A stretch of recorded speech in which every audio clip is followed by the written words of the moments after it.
Friends, ఈరోజు వీడియోలో మన దగ్గర ఎంఎస్ వర్డ్ డాక్యుమెంట్స్ ఉన్నాయనుకోండి. ఈ డాక్యుమెంట్స్ అన్నిటిని మెర్జ్ చేసి ఒక్క డాక్యుమెంట్ కింద క్రియేట్ చేయొచ్చు. ఈ వీడియోలోకి వెళ్లే ముందు ఒక లైక్ అయితే ఖచ్చితంగా చేయండి. మీ దగ్గర ఉన్న ఎంఎస్ వర్డ్ సాఫ్ట్వేర్ ఓపెన్ చేసుకొని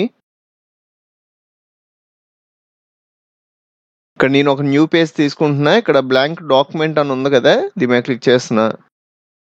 పైన మనకి మెన్యూ బార్ ఉంటది కదా, ఈ మెన్యూ బార్ లో ఇన్సర్ట్ అని ఉంది కదా, ఈ ఇన్సర్ట్ లో ఆబ్జెక్ట్ అనే ఆప్షన్ కనబడుద్ది. మీరు ఒకవేళ MS word old version use చేసిన ఈ ఆప్షన్ కనబడుద్ది, ఇన్సర్ట్ లో ఉంటది. ఒకసారి చెక్ చేయండి. ఇక్కడ మనకి ఆబ్జెక్ట్ అని ఉంది కదా, ఇది ఓపెన్ చేసాము అంటే టెస్ట్ ఫ్రమ్ ఫైల్ అని కనబడుతుంది కదా, దీని మీద క్లిక్ చేయండి. ఇప్పుడు మనం మెర్జ్ చేద్దాం అనుకుంటున్న ఎంఎస్ వర్డ్ డాక్యుమెంట్స్ అన్నిటిని సెలెక్ట్ చేసుకోవాలి. నాకు ఈ వచ్చేటప్పటికి డెస్క్టాప్ మీద ఎంఎస్ వర్డ్ అనే ఒక ఫోల్డర్ ఉంది, ఈ ఫోల్డర్ లో ఉన్నాయి. మనం సెలెక్ట్ చేసుకోవడం కూడా మనకు ఆర్డర్ ప్రకారం రావడం కోసం మీకు ఏదైతే ఫస్ట్ పేజ్ కావాలో అది సెలెక్ట్ చేసుకోండి. నెక్స్ట్ కంట్రోల్ బటన్ హోల్డ్ చేసి పట్టుకొని second the, third the, fourth the, fifth the, మీకు ఒకేలా నెంబర్స్ కాకుండా నేమ్స్ ఉంటే మీకు ఏ పేజ్ ఎక్కడ రావాలో కంట్రోల్ బటన్ హోల్డ్ చేసి పట్టుకొని 1 by 1 సెలెక్ట్ చేసుకోండి. సెలెక్ట్ చేసుకున్న తర్వాత insert.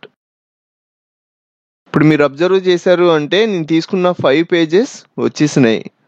Third page, fourth page, fifth page. ఇక్కడ మీరు ఏమైనా చేంజెస్ చేసుకోవాలి అంటే మీకు ఎంఎస్ వర్డ్ ఎడిటింగ్ చేయడం వస్తే సింపుల్ గా ఎంటర్ ప్రెస్ చేసి మీకు నచ్చినట్టుగా ఎడిట్ చేసుకుంటారు. ఇక ఫైనల్ గా ఫైల్లోకి వెళ్ళి సేవ్ యాస్, డెస్క్టాప్ మీద ప్రతాప్ వర్మ అనిస్తున్నా.